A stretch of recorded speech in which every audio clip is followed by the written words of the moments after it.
অনেক হয়েছে, অনেক করেছেন, আপনার জীবন বরবাদ, অনেক সময় নষ্ট করেছেন। আর না, এখনো সময় আছে, এখনো দেরি হয়নি, এখনো অনেক কিছু করে দেখাতে পারেন।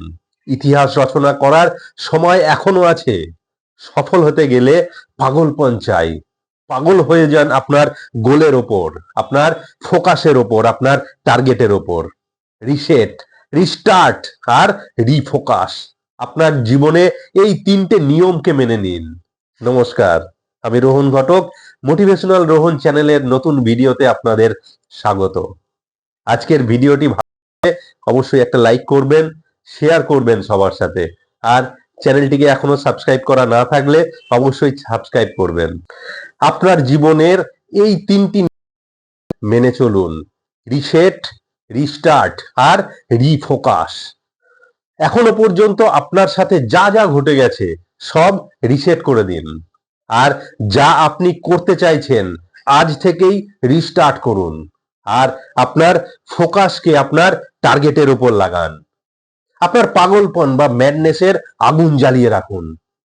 একদম গায়েব হয়ে যান 6 মাস থেকে 1 বছরের জন্য। সবাই যাতে আপনাকে ভাবে যে পাগল হয়ে গেছে। কি করবে ও জীবনে, এরকম একটা সবাইকে ভাবতে দিন আপনার সম্বন্ধে। সবাই যখন বলতে লাগবে না যে আজকাল একে দেখাই যায় না, কি করে কিছুই বোঝাই যায় না, আপনার ফ্যামিলির লোকজন, প্রতিবেশীর লোকজন যখন আপনার সম্বন্ধে এরকম বলা শুরু করবে, তখন আপনি ভাববেন যে তারা আপনাকে এখন পাগলই ভাবছে। তখন আর কেউ আপনাকে ডিস্টার্ব করবে না। তাদের বোঝার ক্ষমতা আপনাকে আর আপনার ফোকাসের উপর পাগল হয়ে যাওয়ার মধ্যে অনেক পার্থক্য আছে। ওদের নজরে আপনি শেষ হয়ে গেছেন, বরবাদ হয়ে গেছেন, আপনার দ্বারা আর কিছুই হবে না, এটাই তারা ভেবে নিয়েছে। কিন্তু আপনার ডেডিকেশন, আপনার ফোকাস, আপনার পাগলপন সবকিছুই আপনার লক্ষ্যে পৌঁছানোর জন্য। কারণ আপনি এখন জানেন যে জিরো থেকে হিরো হতে হবে আপনাকে। আর এই জার্নিতে আপনাকে পাগলের মতো পরিশ্রম করতে হবে। একটু এদিক ওদিক যদি হয়ে যান, আবার জিরোতে চলে যাবেন। যখন আপনার খিদে পায়, কিছু খাবার খান, আপনার খিদে মিটে যায়। তেমনি আপনার স্বপ্ন পূরণের খিদে, যা আপনার বুকের মধ্যে দাউ দাউ করে আগুনের মতো জ্বলছে, যা আপনি কাউকে দেখাতে পারেন না, সেটা আপনার ওই পাগলের মতো পরিশ্রম দ্বারাই মিটবে। চমৎকার শুধু গল্পের মধ্যে হয় না, আমাদের এই জীবনের মধ্যেও হয়। সেটা তাদের জীবনেই হয় যারা তাদের কাজের জন্য পাগল। কারোর সাথে নিজের সময় নষ্ট করে বরবাদির দিকে ঠেলে দেবেন না। আপনার গোল, আপনার প্ল্যান কারোর সাথে শেয়ার করার কোনো প্রয়োজন নেই।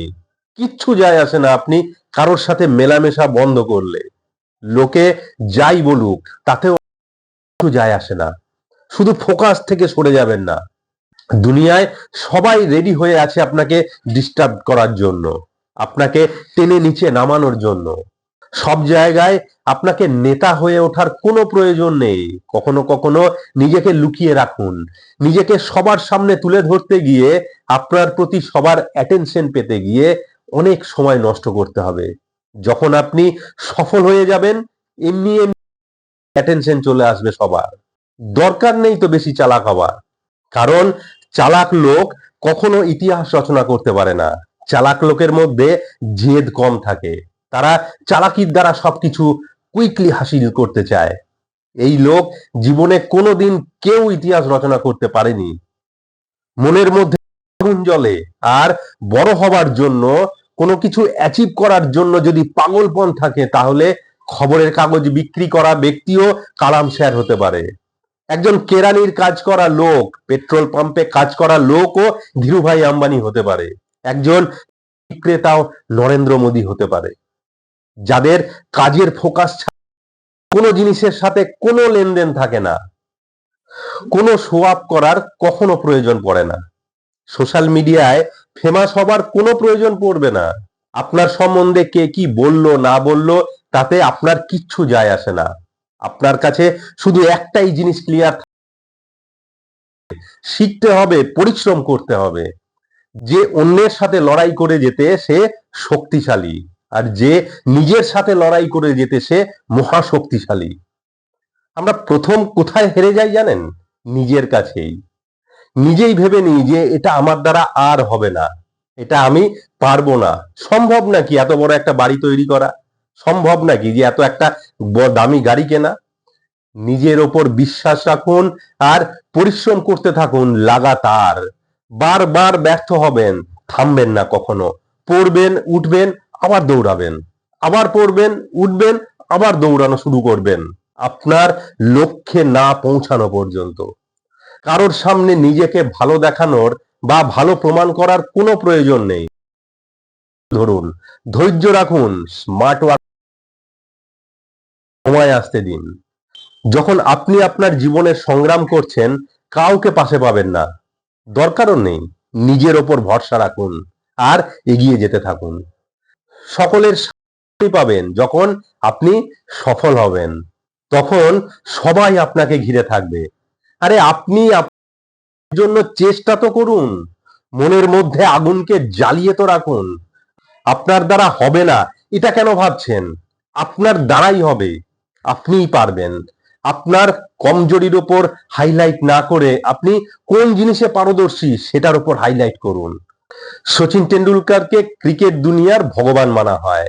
তিনি এমন এক ব্যক্তি যিনি পড়াশোনায় সেরকম তার ইন্টারেস্ট ছিল না। লোকে বলতো পড়ালেখায় সে কমজোর, কিন্তু সচিন টেন্ডুলকারের সেই কমজোরিতা না করে নিজের জেদ আর পাগলপন দিয়ে এমন কিছু করে দেখিয়েছেন যেখানে তার কেস স্টাডি পড়ানো হয় এখন স্টুডেন্টদের। এরকম ইতিহাস রচনা করেছেন তিনি। ইতিহাস গড়তে চাইলে পাগলপন চাই, ম্যাডনেস চাই। আপনার আপনার স্বপ্ন পূরণের জন্য আপনার পাগলপন আপনাকে অর্ডিনারি থেকে এক্সট্রা অর্ডিনারি বানাবে। কোনো কিছুর বিনিময়ে আপনি আপনার স্বপ্নকে ক্লোজ করে দেবেন না। আগের এক ভিডিওতেও দশরথ মাঝির কথা বলেছিলাম।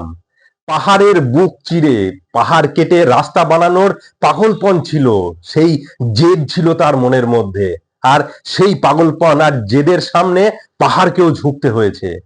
আপনার স্বপ্ন আর আপনার কাজের মধ্যে যা বাধা আছে সেগুলোকে সব সরিয়ে ফেলুন, দিকে ধ্যান দেওয়া বন্ধ করুন। সোশ্যাল মিডিয়ায় রিলস দেখে সময় কাটানো বন্ধ করুন। আপনার জন্য প্রয়োজন যেটা সেই জিনিসটাই দেখুন। আপনার লাইফ আপনার পরিশ্রমের দ্বারাই তৈরি হবে। স্বপ্ন সহজ, কিন্তু সেটাকে পূরণ করা ততটাই কঠিন। আর সেই কঠিনকে সহজ করে তুলতে হবে আপনাকেই। সফলতার কোনো শর্টকাট হয় না। কখনো লক্ষ্য পূরণের দিকে আগে বাড়তে হবে। আপনার এই জেদ, আপনার পাগলপন আপনাকে আপনার লক্ষ্যমাত্রায় যাবেই। ভিডিওটি কেমন লাগলো কমেন্ট বক্সে কমেন্ট করে জানাবেন। ভিডিওটি ভালো লাগলে অবশ্যই একটা লাইক করবেন, শেয়ার করবেন। আর সাবস্ক্রাইব করা না থাকলে অবশ্যই সাবস্ক্রাইব করবেন। ভালো থাকবেন, সুস্থ থাকবেন আর সবসময় নিজেকে মোটিভেট করে রাখবেন। নমস্কার।